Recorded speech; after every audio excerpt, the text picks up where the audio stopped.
Hello दोस्तों, जब भी आप कोई क्राइम करते हैं या फिर आपके ऊपर एलिगेशंस लगाए जाते हैं क्राइम के, तो पुलिस अथॉरिटीज़ या फिर जो भी एनफोर्समेंट एजेंसीज हैं वो आपके पास आती हैं और आपको अरेस्ट करती हैं। और वो कहीं ना कहीं कोई फिजिकल स्पेस होता है जहाँ पे आपको अरेस्ट किया जाता है। उसके बाद में आपके ऊपर ट्रायल चलते हैं।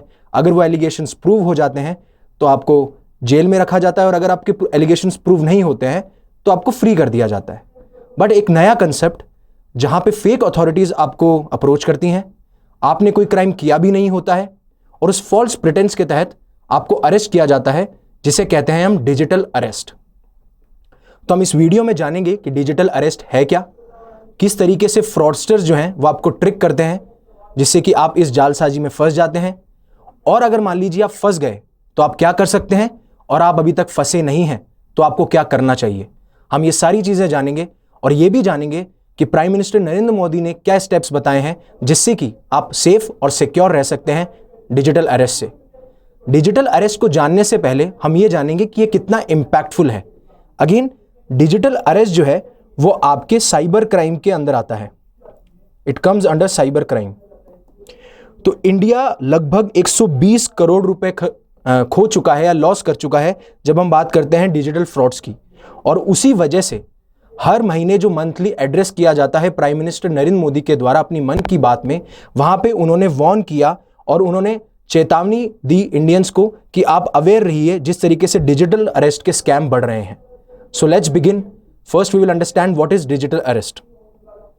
तो जिस तरीके से मैंने आपको बोला कि डिजिटल अरेस्ट है क्या, एक तरीके का ये साइबर क्राइम है या फिर आप बोल सकते हो साइबर फ्रॉड है, जो कि हो रहा है आपके फोन्स पे, सोशल मीडिया एप्स पे, या स्पेशली जैसे कि एप्स हो सकती हैं Skype. That's why we have called it cyber fraud. इसमें होता है ये कि एक आपके पास में वीडियो कॉल आएगा, हो सकता है वो स्काइप के थ्रू आए या फिर वो व्हाट्सएप के थ्रू आए, जहां पे आप पे एक्यूजेशन लगाए जाएंगे, जहां पे आप पे एलिगेशंस लगाए जाएंगे कि कहीं ना कहीं आप ऐसे क्राइम्स में संलग्न थे या you were involve in those crimes. और जो वो कॉल किए जाएंगे एनफोर्समेंट एजेंसीज या गवर्नमेंट ऑफिशियल्स के द्वारा, जैसे वो सीबीआई से हो सकते हैं, वो नेशनल इन्वेस्टिगेशन एजेंसी से हो सकते हैं, वो एनफोर्समेंट डायरेक्टरेट से भी हो सकते हैं।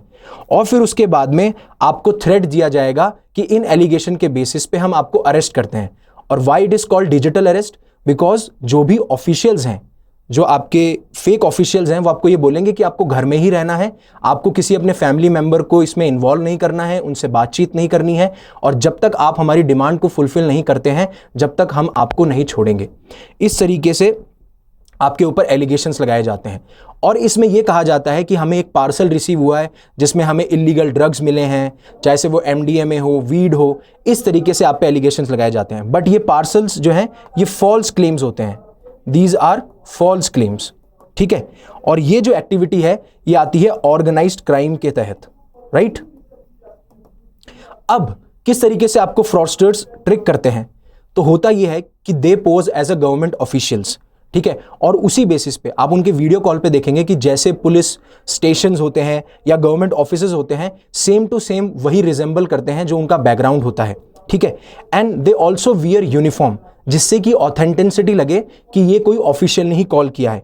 साथ साथ में वो बैकग्राउंड में साइरेंस प्ले करेंगे, फेक आईडीज दिखाएंगे, जिससे कि आपको ट्रिक किया जा सके। तो और दूसरा पार्ट, ये जो अकाउंट्स हैं ये थर्ड पार्टी अकाउंट्स को ये यूज करते हैं, जिससे कि इनकी आइडेंटिटी को और इनको ट्रेस ना किया जा सके। और विक्टिम को साफ साफ कहा जाता है कि ये जो इन्वेस्टिगेशन है ये कॉन्फिडेंशियल है और आप जो भी इंफॉर्मेशन इससे रिलेटेड है वो किसी के साथ में आप शेयर नहीं कर सकते, ठीक है। और फिर उसके बाद में जब इन्हें पैसा मिल जाता है, जब ये स्कैम कर लेते हैं जिसमें मिलियंस ऑफ रुपीस जो हैं ये पा लेते हैं अपने पास में, तब होता ये है कि ये फ्रॉडुलेंट अकाउंट्स जो होते हैं उनमें ये पैसा आ जाता है, फिर ये कैश आउट बाहर निकाल लेते हैं and then split it up. तो ये पूरा मोडस ऑपरेंडी है जिस तरीके से ये फ्रॉडस्टर्स जो है ट्रिक करते हैं आपको। अब बात आती है कि आप कैसे अपने आप को बचा सकते हैं and you can avoid getting trapped. तो पहली चीज, अगर कोई भी इलीगल कॉल्स आए तो आपको उसको एड्रेस नहीं करना है, आपको उसको उठाना नहीं है। और उसके बाद में अगर मान लीजिए आप उठा भी लेते हैं और आपको लगता है कि मैंने कोई गलती कर दी है, तो आप कॉलर की जो आइडेंटिटी है वो वेरीफाई कर सकते हैं ऑफिशियल नंबर्स पे कांटेक्ट करके, जो भी एजेंसीज इन्वॉल्व हैं उस रेस्पेक्टिव क्राइम से रिलेटेड। लेकिन अगर आपने कॉल उठा लिया तो आपको अपनी पर्सनल आईडीज, अपने बैंक अकाउंट्स, अपनी passport information over video calls नहीं शेयर करनी है, क्योंकि जो लॉ एनफोर्समेंट एजेंसीज हैं वो कभी भी आपसे ये चीज़ें नहीं मांगेंगी। और जो डिजिटल अरेस्ट है वो हमारे लॉ के तहत आता भी नहीं है ना। अपने जो भी प्रोविजंस हैं लॉ से रिलेटेड उसके अंदर कहीं भी डिजिटल अरेस्ट को मेंशन नहीं किया गया है। और उसके बाद में आप एक साइबर सिक्योरिटी ऐप, जो कि रिलायबल साइबर सिक्योरिटी ऐप है, जो हमारी गवर्नमेंट एजेंसीज प्रमोट करती हैं, उसको आप अपने मोबाइल में क्या नाम है इंस्टॉल कर सकते हैं। सो आगे बढ़ने से पहले अनअकैडमी इस दिवाली आपके लिए लेके आया है अश्योर्ड रिवॉर्ड्स, जिसमें आप जीत सकते हैं आईफोन्स, मैकबुक, गेमिंग कंसोल। तो आपको ऐप पे जाना है और आपको ये व्हील जो है इसको स्पिन करना है, जहां पे भी ये मार्क आएगा वो मार्क के बाद में ये प्राइज आपका हो जाएगा।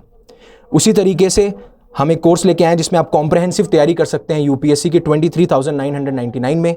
हमने 2023 में 70% सिलेक्शंस दिए हैं एंड मोस्ट इंपॉर्टेंटली आपको अनलिमिटेड एक्सेस मिलता है सारे बैचेस का। अगर आप इंग्लिश बैच में एनरोल करते हैं तो आपको हिंदी बैच का भी एक्सेस मिलेगा, आपको इंग्लिश बैच का भी एक्सेस मिलेगा, जो मेरे हिसाब से सबसे बड़ा प्राइम फीचर है या फिर बहुत ही इंपॉर्टेंट फीचर है हमारे बैचेस का। इसी तरीके से आप अगर 2026 की तैयारी कर रहे हैं तो आप लिबर्टी 2026 को ज्वाइन कर सकते हैं, जो कि इंग्लिश बैच है, आरएम 2026 जो कि इंग्लिश बैच है, और शिखर 2026 जो कि हिंदी बैच है। तो चलिए आगे बढ़ते हैं। अब अगर मान लीजिए आपको किसी ने कांटेक्ट किया और आपको बोला कि आपको धमकाया कि मैं आपको अरेस्ट करता हूं, तो आपको क्या करना है?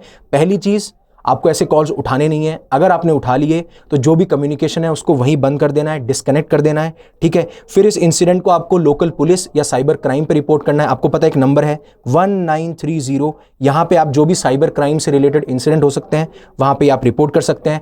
आप अपने बैंक को कॉन्टैक्ट करेंगे और जो भी अकाउंट्स इन्वॉल्व हैं उनको फ्रीज करवाएंगे या फिर जो भी आपके पासवर्ड है उनको चेंज करवाएंगे इमीडिएटली, ठीक है। क्योंकि कहीं ना कहीं फ्रॉडस्टर्स के पास में once they get their number they have access to your accounts as well, ठीक है। और फिर उसके बाद में आपको एविडेंसेस रखना है। जैसे ऐसे फ्रॉडस्टर आए तो आपको रिकॉर्डिंग चालू कर देनी है, मैसेजेस ध्यान रखने हैं, स्क्रीनशॉट रखने हैं। अगर मान लीजिए आप विक्टिम हो भी गए, आपके पैसे चले गए, इन्होंने आपने पैसा खो दिया, तो आपको क्या करना है? इमीडिएटली अपने बैंक अकाउंट को रिपोर्ट करना है, उनको इस ट्रांजेक्शन के बारे में बताना है और एक रिवर्सल की रिक्वेस्ट डालनी है। फिर आपको एक फॉर्मल कंप्लेंट रजिस्टर करनी है national cyber crime reporting portal के पास में। अगर आपको नहीं पता है कि ये साइट कौन सी है तो आप जा सकते हैं cybercrime.gov.in पे, राइट। फिर जो आप लॉयर से हेल्प ले सकते हैं, जो आपको लीगल मैटर्स में असिस्ट करेंगे जिससे कि आपकी आइडेंटिटी प्रोटेक्ट रहे, आप वो कर सकते हैं। लेकिन सबसे इंपॉर्टेंट है, जितने भी एविडेंसेस आप गैदर कर सकते हैं आपको वो एविडेंसेस गैदर करने चाहिए, चाहे से वो कॉल्स हो, मैसेजेस हो, ट्रांजैक्शंस हो, राइट। और आप देखेंगे साल भर साल 2023 में भी लगभग आप पाएंगे 1.5 मिलियन जो है केसेस रिपोर्ट किए गए। और अभी तक इस क्वार्टर में लगभग जब जनवरी से लेकर अप्रैल की बात करेंगे तो 0.75 मिलियन जो केसेस हैं वो अभी तक रिपोर्ट किए जा चुके हैं। और अगस्त में बेंगलोर के अंदर भी काफ़ी लोगों को अरेस्ट किया गया बेंगलोर पुलिस के द्वारा, और देखा गया कि जो विक्टिम्स थे, जब विक्टिम्स ने रिपोर्ट डाली तो विक्टिम्स में से लगभग मोर देन 20 मिलियन रुपीज़ को स्कैम आउट किया गया। इतना बड़ा स्कैम ये जो है चल रहा है। और जो फ्रॉडस्टर्स हैं वो ये क्या कहते हैं कि हमें आपके एक पार्सल रिसीव हुए हैं जिसमें आपके ड्रग्स हैं, जिसमें आपका इलीगल तरीके से आपने कहीं ना कहीं अपने आप को इन्वॉल्व किया है, चाहे से वो मनी लॉन्ड्रिंग केस हो, राइट। इस तरीके के आपके ऊपर एलिगेशंस लगाए जाते हैं और ऑब्वियस ही बात है जो नॉर्मल मासेस होती हैं वो घबरा जाती हैं कि हम आगे क्या करें, और आप पुलिस अथॉरिटी से बचने के लिए कोई ना कोई एक नॉर्मल रास्ता ढूंढते हो जिसमें आप बहुत सारे पैसे खो देते हो, राइट। और इसी वार्निंग के तहत जो आप मैंने बोला कि मोदी जी ने वार्न किया है पूरे नेशन को अगेंस्ट डिजिटल अरेस्ट, वो कहते हैं कि आप 3 स्टेप्स फॉलो कर सकते हो। वैसे मैं डिटेल में आपको बता चुका हूं, लेकिन उन्होंने जो 3 स्टेप्स बताए हैं मैं उनके बारे में बताना चाहता हूं। फर्स्ट स्टेप इज आपको काम रहना है, आपको पैनिक नहीं करना है। आप जितने भी एविडेंसेस गैदर कर सकते हो आपको उनके उतने एविडेंसेस गैदर करने हैं, चाहे से आप रिकॉर्डिंग ले सकते हो, आप कॉल लॉग सेव कर सकते हो, आप स्क्रीनशॉट ले सकते हो। सेकंड, जैसे मैंने आपको बोला कि कोई भी गवर्नमेंट एजेंसी आपको ऑनलाइन थ्रेटन नहीं करती है। आपसे कोई भी फेक आईडीज नहीं मांगे जाएंगे, आपसे कोई पासपोर्ट नहीं मांगा जाएगा, आपसे कोई बैंक डिटेल्स नहीं मांगी जाएंगी, और आपको स्पेशली ऑनलाइन नहीं थ्रेटन किया जाएगा। थर्ड, आप एक्शंस ले सकते हो नेशनल साइबर हेल्पलाइन को कॉल करके, जिसका नंबर मैंने आपको पहले बताया, और आप कोशिश कीजिए कि इमीडिएटली आप पुलिस को इन्फॉर्म करें अबाउट द क्राइम, जिससे कि वो इमीडिएटली एक्शन ले सकें और आप भी विक्टिम ना बने स्कैम का। और साथ साथ में जितना आप शेयर कर सकते हैं इस इंफॉर्मेशन को उतना आप शेयर कीजिए, ठीक है। उसी तरीके से आगाज 2027, जो भी बच्चे 2027 के लिए प्रिपेयर कर रहे हैं तो उसके लिए अनअकैडमी लेके आया आपके लिए आगाज। लैंग्वेज इसकी इंग्लिश होगी। इसमें आपके मुनाल सर हैं, मधुकर सर हैं, सुदर्शन सर हैं, सिद्धार्थ सर हैं, प्रतीक सर हैं। इसमें जो एनसीईआरटी की फाउंडेशन है उसमें मैं पढ़ाऊंगा आपको science and tech from covering 6 to 12th NCERTs, all the relevant chapters, और कैसे उसको डायनेमिक से लिंक करना है। बस साथ में मेरी टीम भी है जो भी आपको एनसीईआरटीज की एड्रेस करेगी। वैसे ही एक रिपीटर्स बैच है, if you are preparing for UPSC prelims 2025, तो ये अक्टूबर 28 आज से शुरू हो चुका है। आप इस बैच में एनरोल कर सकते हैं और आप बाकी फीचर्स यहाँ देख सकते हैं। So thank you very much for listening to me and giving me your precious time. आपके टाइम की मैं बहुत कदर करता हूं और बहुत बहुत थैंक यू जिस तरीके से आप इस चैनल को प्यार दे रहे हैं, आप हमें प्यार दे रहे हैं। बट थोड़ा सा लाइक और कीजिए, कमेंट सेक्शन में और इन्वॉल्वमेंट बढ़ाइए। तो thank you very much and please like this session. जिस तरीके से ये सेशन आपकी लाइफ में वैल्यू ऐड कर रहा है, अगर आप चाहते हैं किसी और की लाइफ में भी वैल्यू ऐड करे तो प्लीज़ आप इसको शेयर कीजिए और ऐसे ही रेगुलर अपडेट के लिए सब्सक्राइब कीजिए। Thank you very much and have a nice day.